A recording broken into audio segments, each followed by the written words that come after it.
Welcome back. So I hope you started downloading or you've downloaded and installed the software that we discussed. So you have their Nimbus and Active Presenter. And I hope you have also you've tried recording something for using those software. Now, if you tried recording using those software, you might have noticed that if you're using your laptop or your headset microphone, their output are not that good.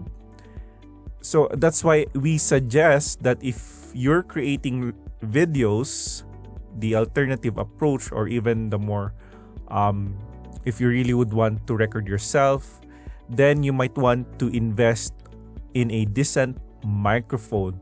So for this course, I'm using a Blue Yeti microphone, and this typically costs around 8,000 to 10,000 pesos.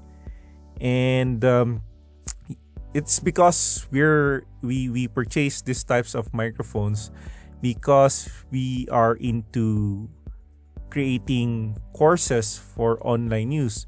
So it's normal for us to invest in these microphones.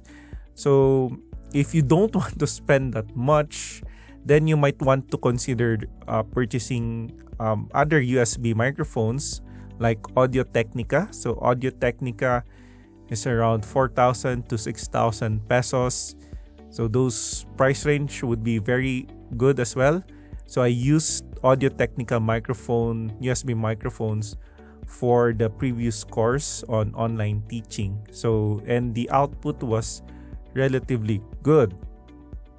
But if you can't afford those types of microphone, you could always make use of microphones that ranges between 1,000 to 2,000 pesos. Just search Lazada or Shopee or other e-commerce websites, and you will find there some good microphones within those price ranges.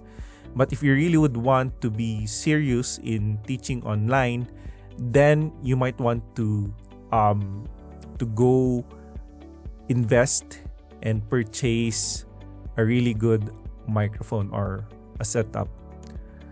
Okay, then that's it for this video. So just a quick tip: go to your e-commerce website and search for USB microphone. That's the keyword there, USB microphone. Okay, so I guess that's it for this video. See you in the next topic.